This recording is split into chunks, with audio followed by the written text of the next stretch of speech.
Hi, welcome to Chad's Silversmithing.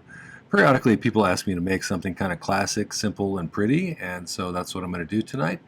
I usually make things a little bit more elaborate than this, but I'm going to take a little teardrop-shaped garnet and make a simple kind of a basic prong setting for it and make a little pendant out of it. So it's a great place to start if you've not tried any prong settings before, because this one's pretty easy to make. So hopefully it'll be useful to you. So let's get started on that. So this is one of my design idea sketchbooks that you can get on my merch store. This one has some flow temperature points of various types of solder. But the big feature for these for me is the dot matrix in the background, because it allows me to draw better pictures when I sketch up my designs. So I find it's a great way to keep track of the things I've made. So I can go back and so I can revisit them in the future when I want to, make something similar to something I made before. So get yourself one or two of these. There's a bunch of different models with different conversion charts or jewelry information on the back, so check it out. This is what I had in mind today. I wanted to make something simple but classically beautiful, and so we're going to do something pretty basic. I have this teardrop shaped garnet. It's about a 6 by 9, and it's a pretty red, so hopefully it catches some good light in this setting. It should. We're going to do something pretty basic. So I flattened out a little bit of 12 or 10 gauge square wire until it's about 1 millimeter thick in one dimension. That makes the height of it, let's see, after I flattened it out, it's about 3.14 millimeters tall. So I kind of squished it outwards a little bit too. But that's going to become our kind of seat for the stone. So we're going to make a teardrop shaped thing out of this. We're going to flare it outwards a little bit, so I'm going to make it a tiny bit smaller than the stone, theoretically, and then we'll flare it just a little bit outwards so it kind of has a slight taper, and then we'll add some prongs on it. It's really pretty easy to add prongs on something like this, so I'll show you a quick and easy way to put those in. You need a soft soldering surface like a magnesia block or a Cool Tools kiln brick. Both of those would work fine. And then I'll make a little rabbit ears bail out of some more 18 gauge round. This is going to be 18 gauge round for the prongs too. So the square wire starts out as 2.6 millimeters, I believe, wide, and the 18 gauge is 1 millimeter. So that's about all we'll need, I think. So let's start by making the base of this. I want to make it just a little bit smaller, and I think I'm just going to use my pliers to kind of manually shape this. If you want, you can do this around a round nose pliers or bail making pliers.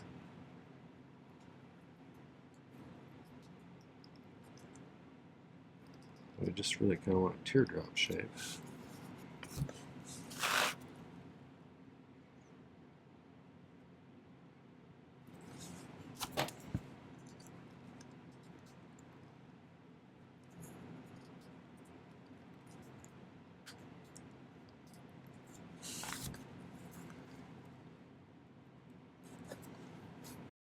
So that's a little bit big still, but I'd rather cut it a little bit too big and then gradually size it down. It's easier to take away than it is to add stuff, generally.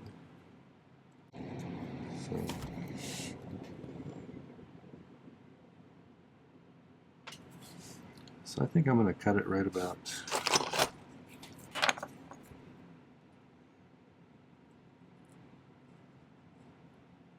there. Use your saw if you want to. I'm just going to snip it off and then file it. We're going to need to file it a little bit at an angle in order to meet up nicely with this.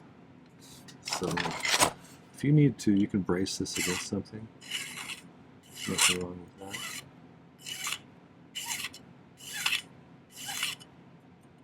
You know what else helps sometimes?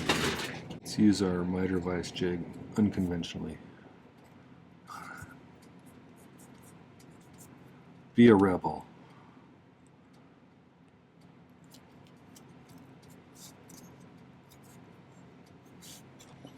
We can at least just kind of hold it still this way. It gives us a little bit more to hold on to. So if I take this end here,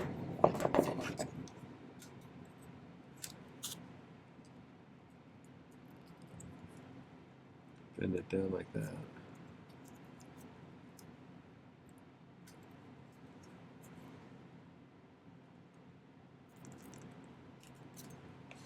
That's not too shabby. So we can solder that like that, and then we can shape it a little better. And then we'll try and flare it outwards a bit. So if you're interested, if you're new to my channel and you're interested in my torch and my flux and solder setup, I'll put some information up there for you. We'll be using hard silver sheet solder throughout this one probably. I do a lot of pick soldering too, so if you want to learn how to pick solder, it's a really useful skill. You can pick up a bit of solder, place it right where you want it. I have a pretty good video right up there. It's one of those skills that have totally changed the way I did things and made it much easier to get solder into places where I wanted it to be, in just the amount I wanted it to be. So you just pick it up like that.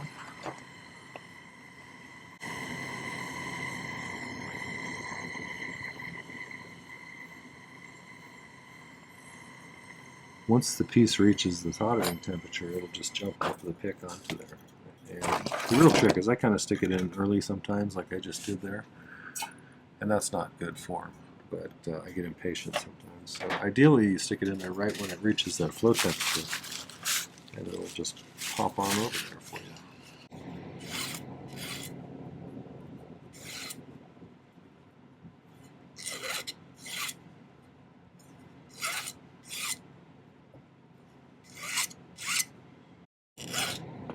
I usually rate prong settings in the more advanced category, but something as simple as this kind, I think you might be able to call it an intermediate sort of project.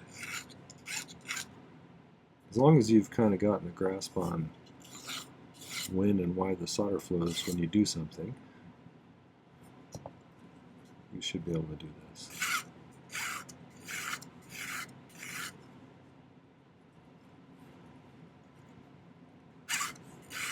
So let me grab a dapping punch here. I'm not going to flare it a huge amount, just a little bit. Whichever side looks nicer, I'll put at the top. So I grab some different dapping punches. I'm going to start smallish. I'm going to go right in the rounded part there of the teardrop, and we'll just tap it a little bit.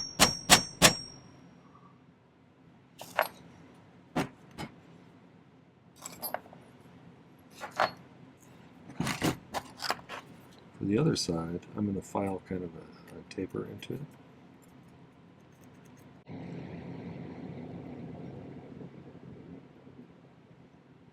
So we want to go a little bit more.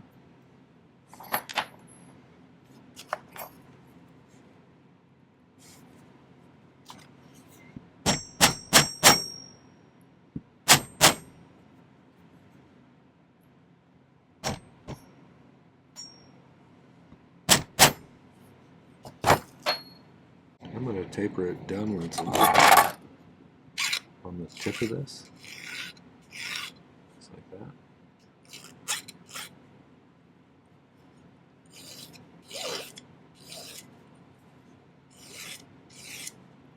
Okay, and then we're going to go over and we're going to take a ball burr and we're going to clean this out so it angles inwards a little bit, and then we'll see how it sits on there. Okay, grab my miter vise jig again, and here's a little kind of middle of the road burr. It's as far as size, it's maybe a little more than a millimeter, and we're just going to kind of work our way down the edge of this.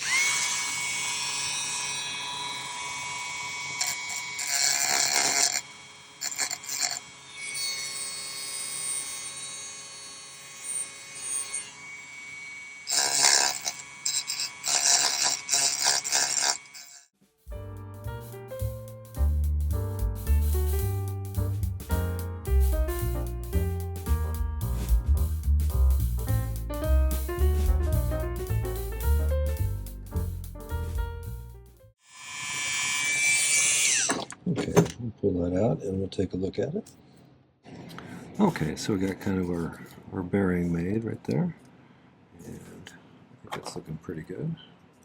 So if you look at it closely, I kind of tapered it down so it's narrower on the bottom as well. But I also, on the interior with that ball burr, I kind of made this a nice seat for the pavilion of that stone, so it tapers inwards at an angle. So when you stick this in here, see the girdle of the stone kind of sits pretty low right on top of that. So that'll hold it in there pretty nicely. So, and now we got to figure out where we're going to put our prongs. I think that's pretty good. So now, again, we want to put a couple of prongs, one on either side of this point, and then two kind of downwards so it can't slip sideways and it can't slip downwards. I'm going to use a magnesia blocks to put these prongs on, because it's a soft surface that you can poke stuff into. And so if I push this down in so it doesn't move much, and then I had a little piece of 18 gauge round wire. Here it is. So I'm going to cut this into a couple of pieces and make them into sort of staple shapes. My plan here is to hook this down into the pad.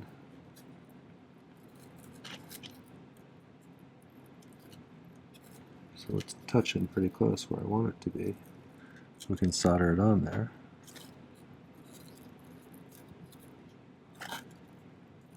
Let's make a second one. We'll do it on the other side and we'll see if we can get those soldered on.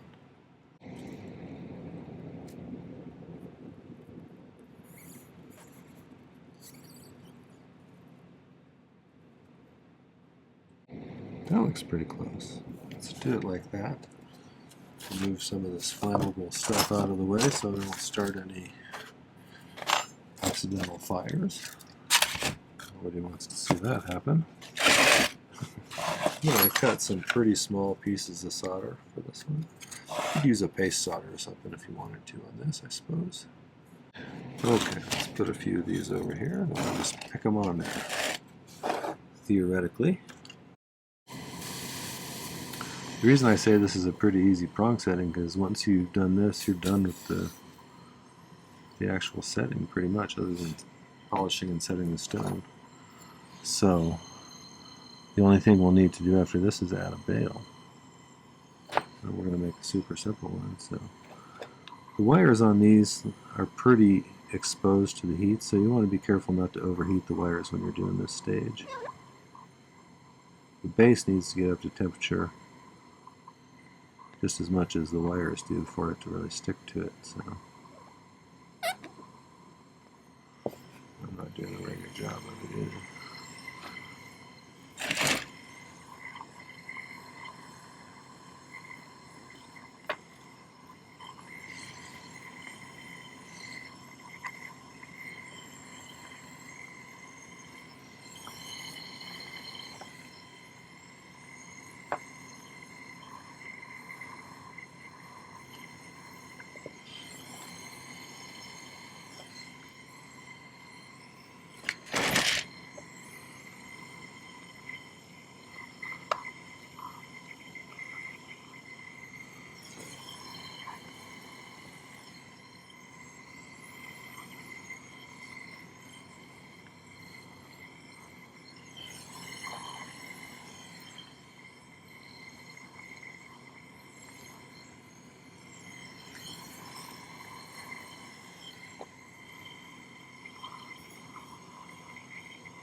I was just trying to ensure that that's soldered all the way to the bottom there. I don't want to have one that's kind of wonky or something compared to the rest of them. I think that'll be just peachy. So I got them on there pretty good, so I'm just going to cut them off at the bottom. I'm going to leave them attached at the top. So when we polish this, it's a little less likely to get hung up on the wheel if you don't have a pokey end sticking out.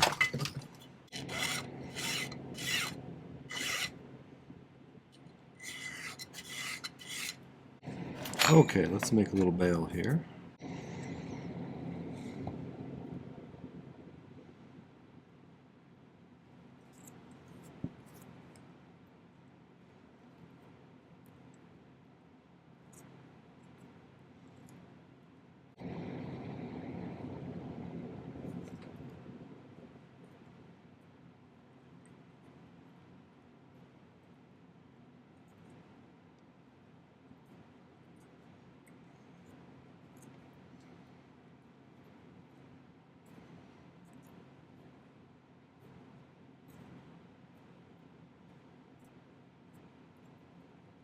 I'm going to make a little pair of goggles here like that. We have a little bit of solder right here we can use though. It's never a good idea to assume little pieces of solder are solder when they're sitting on your workbench.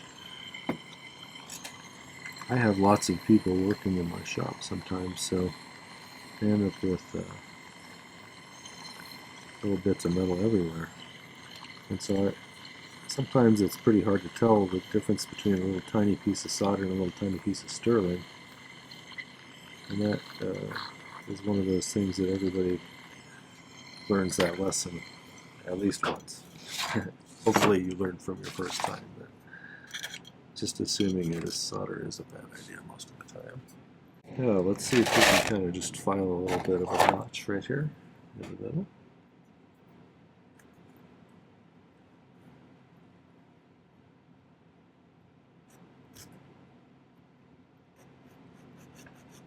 I'm trying to file it kind of at a 45-degree angle. But I don't want to go all the way through. I just want to go far enough through to where this will make it easier to bend it sharply. Which is really what I want to do now. Is once I have that kind of notch there, I want to bend it in like this.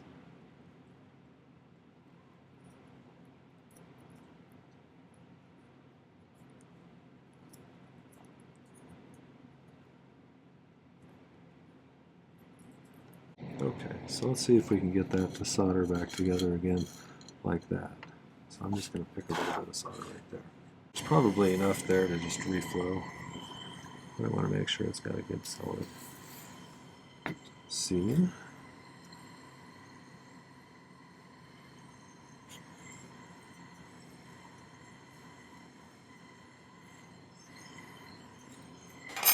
So now I'm just going to file this flat and then have an indent where that tip of that wedge comes in, and we'll just kind of put them together. And I'll use some medium or easy paste solder to connect those. Just kind of like that, and use a little paste solder. It's a little medium. Let's see if that goes. Hopefully that's reasonably straight.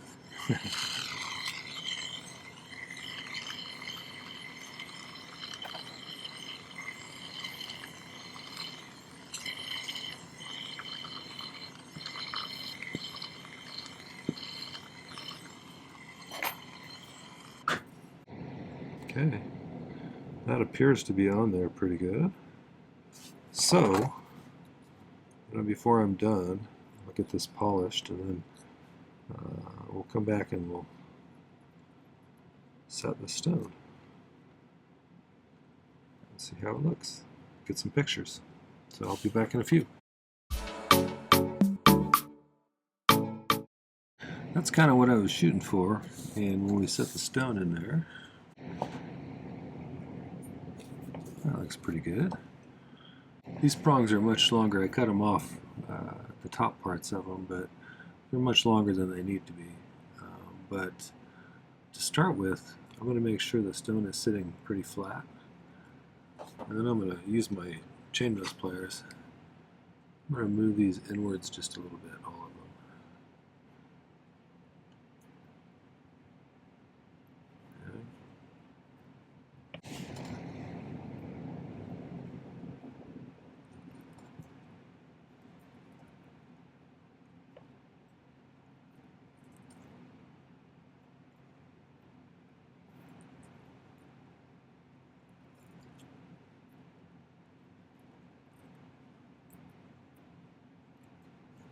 Start getting it in there pretty close. We're going to start, these things are going to start running into each other. And so I'm going to snip them off a little bit more.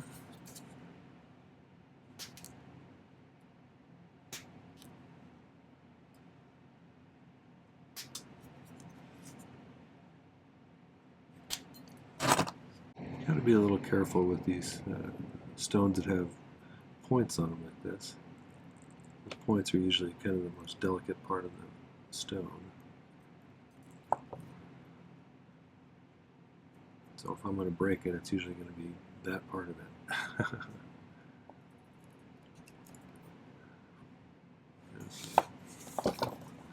it. If you need to, you can brace it against something. We're going to lay that down as far as it'll go.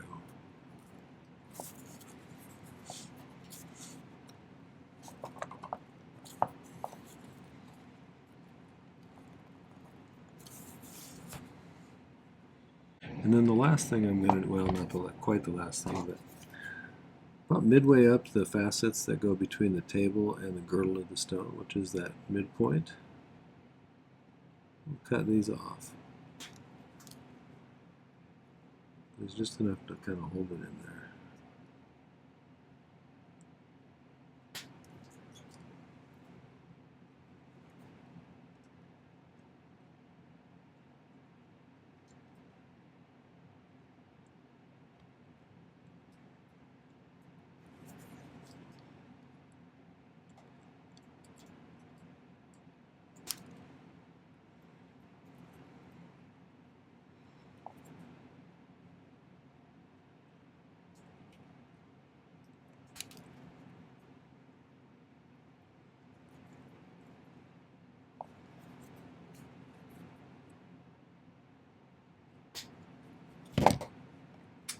The last thing I'll do is I'll go to my rotary tool over there and I'm going to grind these down to a point and thin them out just a little bit this way, and then I should be able to lay them out even tighter against that and have them kind of taper to a nice point. But that's generally what I was shooting for, and I will get those cleaned up a little bit better and put it on a chain and take some pictures. I think that came, that's just generally an attractive style of pendant. So small, delicate, and not too hard to make. Tell me what you think. Tell me what you do differently. I always like to hear people's ideas. So I'll get some better pictures.